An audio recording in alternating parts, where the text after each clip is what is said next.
রাজভবনে শ্লীলতাহানির তদন্তে লালবাজারের বিশেষ অনুসন্ধানকারী দল অর্থাৎ স্পেশাল এনকোয়ারি টিম বা সেট গঠন করা হয়েছে। কিভাবে কাজ করবে এই দল, কথা বলবো অমিত আমাদের প্রতিনিধির সঙ্গে। অমিত, আমরা যোগাযোগ করার চেষ্টা করছি, তবে আরও একবার আপনাদের জানি রাজভবনে যে শ্লীলতাহানির ঘটনা ঘটেছে, যে অভিযোগ উঠেছে, তাতে তদন্তে লালবাজারের বিশেষ অনুসন্ধানকারী দল রাজভবনের সিসি ক্যামেরা ফুটেজ চেয়েছে এই দল। রাজভবনের সিসি ক্যামেরা ফুটেজ খতিয়ে দেখবে সেট। রাজভবনের শ্লীলতাহানির তদন্তে লালবাজার এই সেট গঠন করেছে,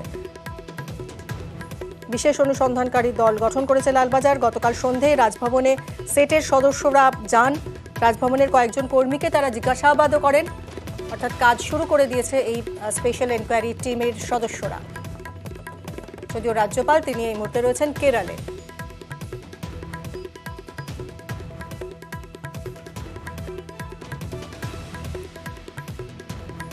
আরো বিস্তারিত জানবো, অমিত আমাদের প্রতিনিধি রয়েছেন। অমিত, এই সেটের সদস্যরা তারা ইতিমধ্যে কাজ শুরু করে দিয়েছেন, কিভাবে তারা এগোবেন? দেখো, তারা অনুসন্ধান চালাচ্ছেন। ইতিমধ্যে লালবাজারের তরফে যে অনুসন্ধান দল করা হয়েছে, বিশেষ অনুসন্ধান দল, তারা ইতিমধ্যে লালবাজারের তরফ থেকে রাজভবনে তাদেরকে পাঠানো হয়েছিল। গতকাল সন্ধ্যেবেলা অনুসন্ধান টিমের যারা আধিকারিক রয়েছেন তারা গিয়েছিলেন, সেখানে বেশ কয়েকজন রাজভবনের কর্মীদের সঙ্গে তারা কথা বলেছেন। কারণ রাজভবনের কর্মী খোদ রাজ্যপালের বিরুদ্ধে শ্লীলতাহানির অভিযোগ এনেছে। সেক্ষেত্রে লিখিত অভিযোগ ইতিমধ্যে হেয়ারস্ট্রি থানায় জমা পড়েছে এবং লালবাজারের তরফে ইতিমধ্যেই রাজভবনকে চিঠি দিয়ে সেখানকার সমস্ত আর কি ক্যামেরা ফুটেজ কিন্তু চেয়ে পাঠানো হয়েছে, এমনটা কিন্তু লালবাজার সিস্টেমে জানতে পারছি। কারণ পুরোটাই অনুসন্ধান প্রক্রিয়ার মধ্যে রয়েছে। ইতিমধ্যেই যে লিখিত অভিযোগ যারা পেয়েছেন তারই ভিত্তিতে টিম গঠন করে অনুসন্ধান চালানো হচ্ছে, এমনটা কিন্তু লালবাজার তরফে খবর। ধন্যবাদ অমিত।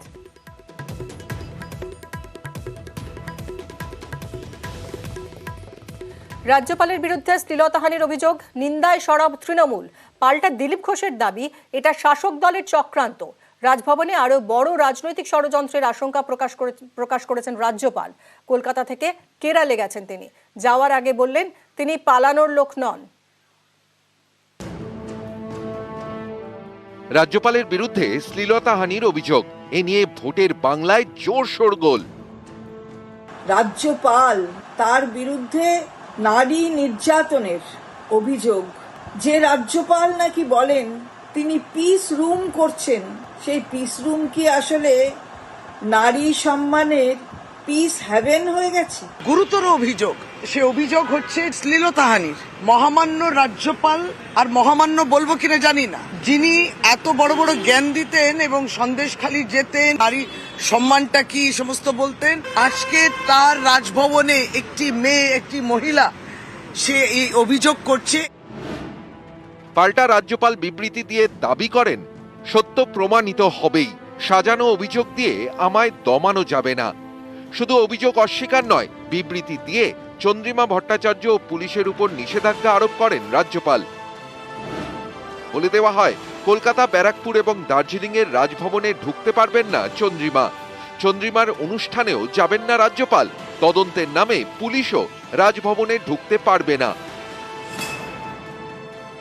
মিনিস্টারের কথা ভুলে যাও, আমি তো একটা নাগরিক। কোনো জায়গায় আমার প্রবেশ কিংবা আমার যাতায়াত তাকে বাধা দেওয়ার অধিকার কারুরই নেই। যে ঔদ্ধত্য কিংবা অহংকার কিংবা এই যে ডিনায়াল মোডে যেতে গিয়ে আমাদের রাজ্যের অর্থমন্ত্রী কে বলছেন তিনি আর যেন রাজভবনে না আসেন, তিনি বহিষ্কার করছেন। আর আমরা বহিষ্কার করছি কিনা আপনাকে যেটা জিজ্ঞেস করব, আমরা প্রতিবাদ করছি এবং প্রতিবাদীদেরও দমন করা হচ্ছে।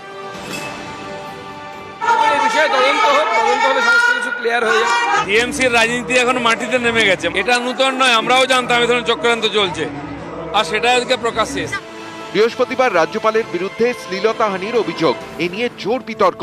এরই মাঝে শুক্রবার বাংলা থেকে কেরলের উদ্দেশ্যে রওনা দেন রাজ্যপাল। কলকাতা ছাড়ার আগে বলে যান তিনি পালানোর লোক নন।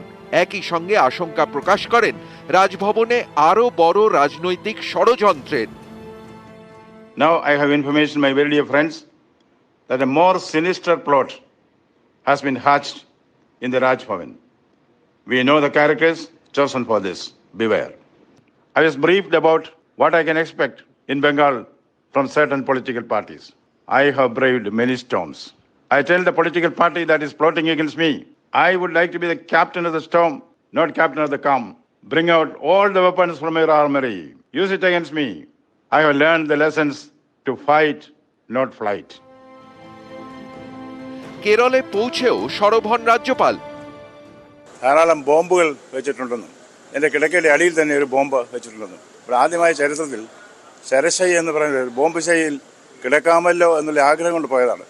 പക്ഷെ അവിടെ ചെന്ന് ബോംബില്ല. പകരൊരു ബോംബ് വെച്ചു, അത് പൊട്ടിയില്ല.